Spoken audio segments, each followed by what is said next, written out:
పసుపు రైతుల దశాబ్దాల కళ పసుపు బోర్డు ఎన్నో ఉద్యమాలు కూడా జరిగాయి. అయితే గత పార్లమెంట్ ఎన్నికలలో పసుపు బోర్డు 5 రోజుల్లో తెస్తారని ఎంపీ అరవింద్ వాగ్దానం చేశారు. మొన్నటికి అసెంబ్లీ ఎన్నికల ముందు పసుపు బోర్డు ప్రకటన చేశారు ప్రధాని నరేంద్ర మోదీ. నాడు ఎన్నికల ముందు అరవింద్ బాండ్ పేపర్లో రాస్తే నేడు అసెంబ్లీ ఎన్నికల ముందు ప్రధాని ప్రకటన చేశారు. ఇప్పటి వరకు ఇంకా పసుపు బోర్డు విధి విధానాలు ఖరారు కాని పరిస్థితి.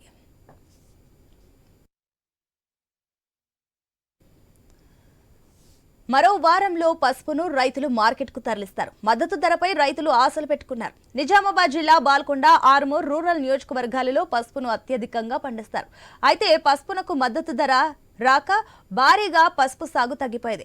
గతంలో 1,00,000కు పైగా ఎకరాల్లో పసుపు పండించేవారు. రాను రాను మద్దతు ధర లేక పసుపు రైతులు ప్రత్యామ్నాయం వైపు చూస్తున్నారు.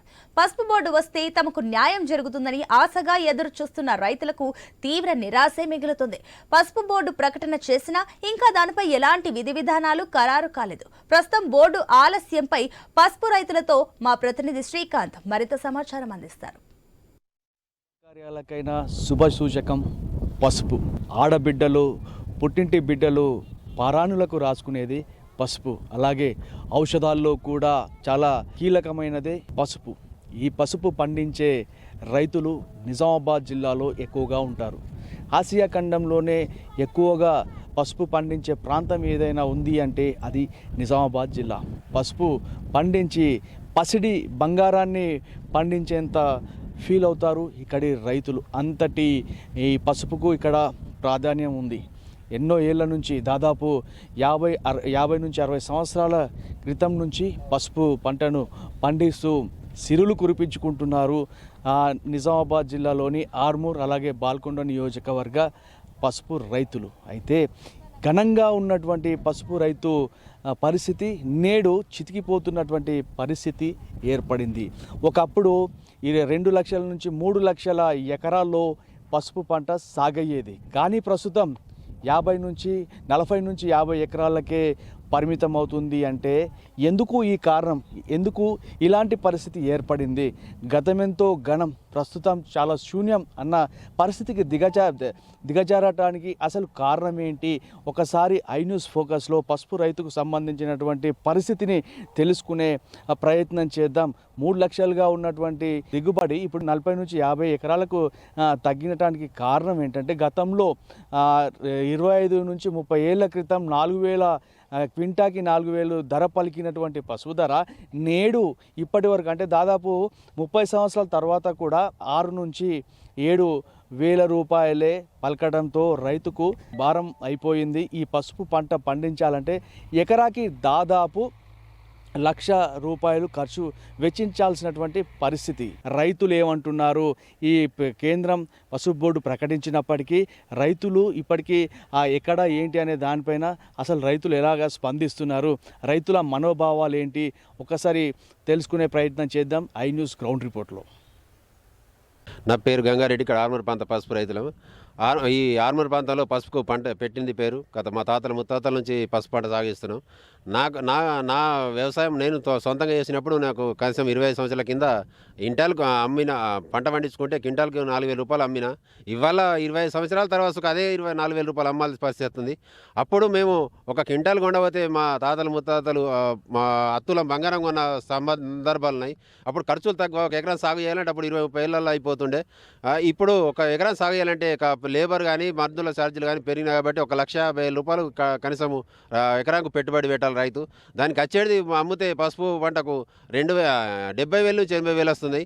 అలాంటి ఇప్పుడు 4,000 క్వింటాలు అంటే 20 క్వింటాలు వెళ్ళినా 80,000 రూపాయలు వస్తున్నాయి.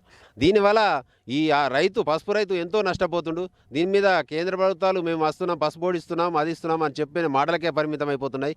ఇంకొక విషయం ఏమంటే ఇప్పుడు మొన్న మోడీ గారు నిజామాబాద్ జిల్లాకి వచ్చి మా పసుపు బోర్డు వచ్చింది, ఆ పసుపు రైతులకు శుభవార్త అని చెప్పిండు.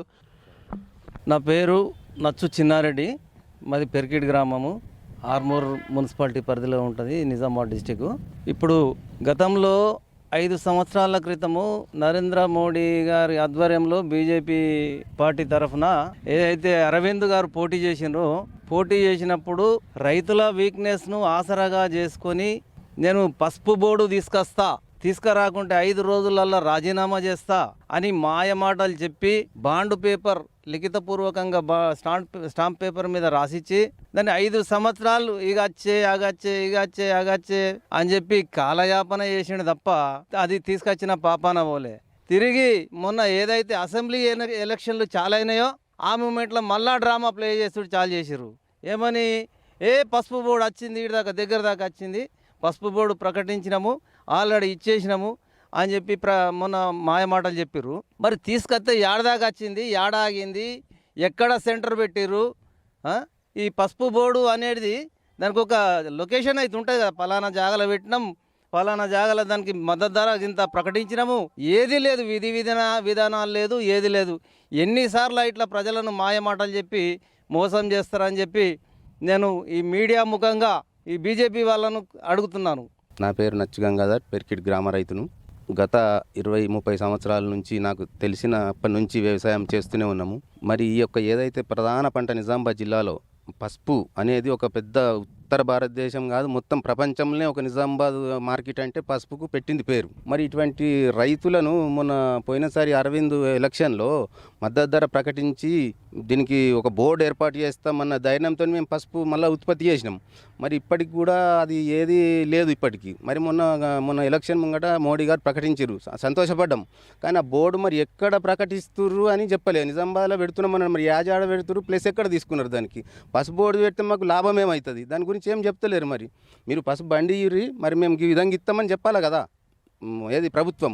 ఆ ప్రకటన అయితే చేయలే, పసుపు బోర్డు ఏర్పాటు చేస్తామని చెప్పారు, అంతే తప్ప ఇంకా ఏం చెప్పలేరు.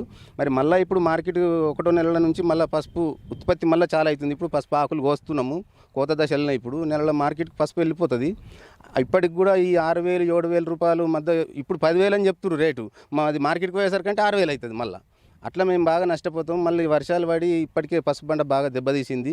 కావున మా యందు దయదలిచి ప్రభుత్వాలు, ఇప్పుడున్న ప్రభుత్వాలు ఏవైతే ఉన్నాయో మద్దతు ధర ప్రకటించి పసుపు బోర్డు ఏర్పాటు చేసి రైతులకు ఒక క్వింటాల్కు ఉత్పత్తికి ఇంత మేము ఇస్తామనేది ఒక భరోసా కల్పిస్తేనే పసుపు పండియగలుగుతాం. మళ్ళీ లేకపోతే ఈ యొక్క కూలీలకు కూడా సరిపోదు ఇది. ఇప్పుడు సార్ చెప్పండి, కేంద్ర ప్రభుత్వం ఏదైతే హామీ ఇచ్చిందో ఆ హామీకి అయితే అంటే వాళ్ళు పసుపు బోర్డు ఏర్పాటు చేస్తామని చెప్పారు, కానీ ఇంకా ఇప్పటి వరకు ఎలాంటి చర్యలు అయితే లేవు.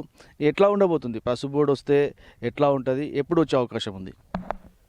వాస్తవానికి మేము ఎందుకోసం అంటే, ఇప్పుడు నేను చిన్నగా ఉన్నప్పటి నుంచి ఈ ప్రాంతంలో, ఎందుకంటే భారతదేశంలోనే అత్యధికంగా నిజామాబాద్ జిల్లానే పసుపు పంట పండిస్తూ ఉంటాం.